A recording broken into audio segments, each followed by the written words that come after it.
Speaker Faustino the third ng Isabela.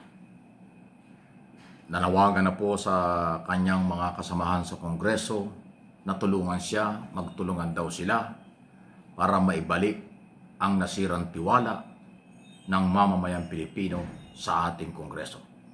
Yan po yung kanya sinasabi dun sa flag ceremony.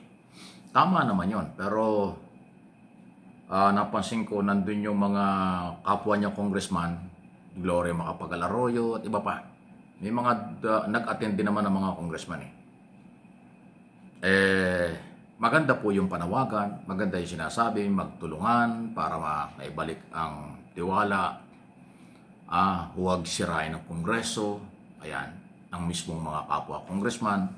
Kaya nga nadisiplina at nasuspindi si Barsaga kasi yung paninira sa Kongreso. Pero Mr. Speaker, pasintabi na lang, pasintabi po. Okay? Araw-araw po, nung araw pa, na nakatutok tayo sa galaw sa Kongreso. Alam ko ang mga D at saka si Congressman, matagal ng Congressman D, pabalik-balik sa House. Talagang nasira po kayo at napakahirap maibalik ang pagkasira niya. Lalo na po ngayon, Mr. Speaker, wala po kasi kayong ginagawang investigasyon tungkol sa scam Itinigil. Nung panahon ng dating Speaker Romualdez, ginawa yan ilang linggo, tapos pinatigil niya. Pagpalit mo nung ikaw umupo, ganun din. Paano po mababalik ang tiwala ng tao sa inyo na yung investigasyon na ang complainant ay mga Pilipino, mga marginalized sector, mga mamamayan sa bawat distrito? Ang Kongreso ay House of the People, House of Representatives. Kayo po at yung ibang, yung pong inyong, yung Kongreso ngayon at yung inyong mga kasamahan, kasama sa inaakusahang may kinalaman sa flood control scam at iba pang mga project. Lalo na ho sa issue ng contractor. Kinasuhan na yung 7,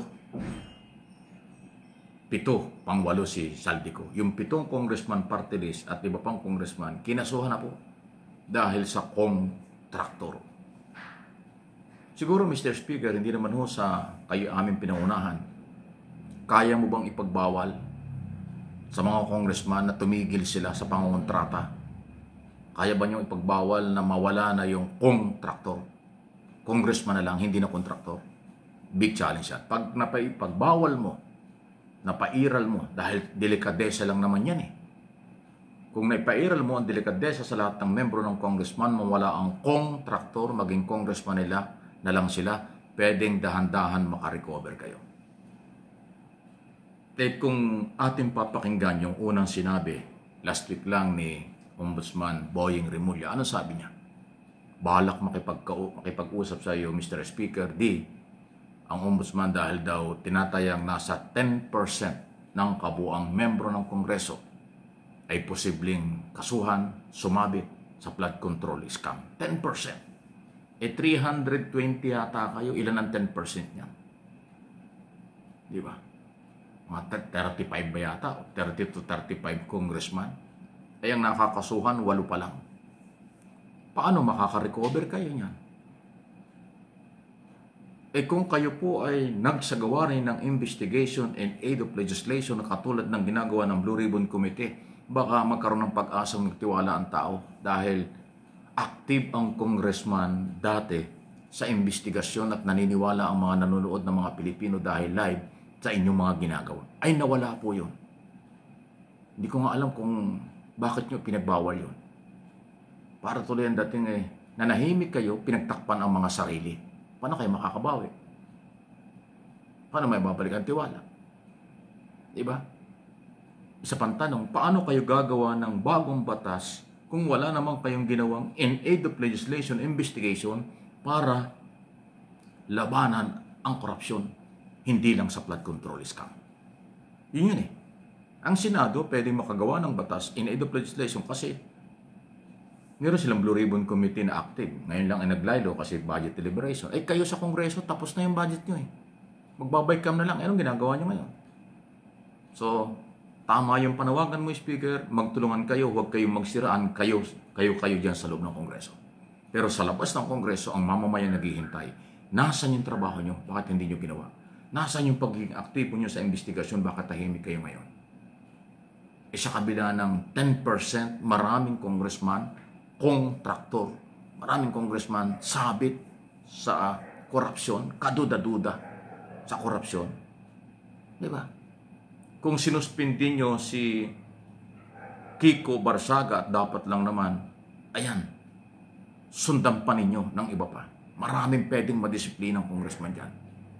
Yung mga under investigation at kinasuhan na sa ombudsman patungo na ng Sandigan, nasa Sandigan Bayan na, makakaroon ng warrant of arrest yung mga yan. Anong gagawin mo dyan, Mr. Speaker? Pag naglabasan ng mga warrant of arrest laban sa mga congressman, sa palagay nyo, makakabawi kayo? Sa palagay nyo, maniniwala ang tao na matino kayo? Hindi. Lalong masisira kayo. Hindi nga kayo makare-recover ganong kadali. Wala kami nakikitang dahilan paraan kung bakit kayo, paano kayo makaka-recover. Tapos kung puputukan pa ang mga warrant of arrest dahil kakasuhan ng maraming congressman. Kalaboso, delikado. So, di naman namin kayo pinangunahan. Dapat gumawa kayo. Do something. Gumawa kayo ng mga paraan. Para nakita ng taong bayan nagpapasoldo sa inyo na mayroong pagbabago. Sa ngayon, wala eh. Parang nagtatakipan pa ang dating eh. Naloko na. Sirang-sira ang imahe. Sirang-sira ang reputasyon. Alam po ninyo yun. Pero ang dahilan at paraan, isa sa paraan na aking nakikita sa aking opinion, para kayo makabawi, i-resume nyo, ibalik nyo ang investigasyon yung ginagawa. Kahit sinong congressman tamaan, kahit sino tamaan, basta mag-imbestiga kayo. End of legislation, yun ang gusto ng mamamayan. Pero pag hindi nyo ginawa, wala. Matatagalan bago kayo makarecover. Okay? Issue lang po, walang personalan. Opinion, interpretation at analysis lang po ito. Pero kailangan kong talakayan dahil para at least alam nyo kung anong pagkukulang nyo sa mamamayang Pilipino. At kung ano naman po yung kailangan ng mamamayan na dapat yung ibigay. Simple lang naman. Trabaho. Mag-hearing, walang kampihan, ipakita sa publiko na meron kayong political will. Political will ang kailangan dyan, Mr. Speaker. At sa mga yung mga may influensya dyan sa mataas na kapulungan. Okay? Isa lang po, walang personalan. At tayo naman mga mamamayan na kinakatawa ng mga tinatawag nating congressman bilang House of the People, House of Representatives, kulitin nyo ang mga congressman nyo. Huwag kayong matakot sa mga congressman natin.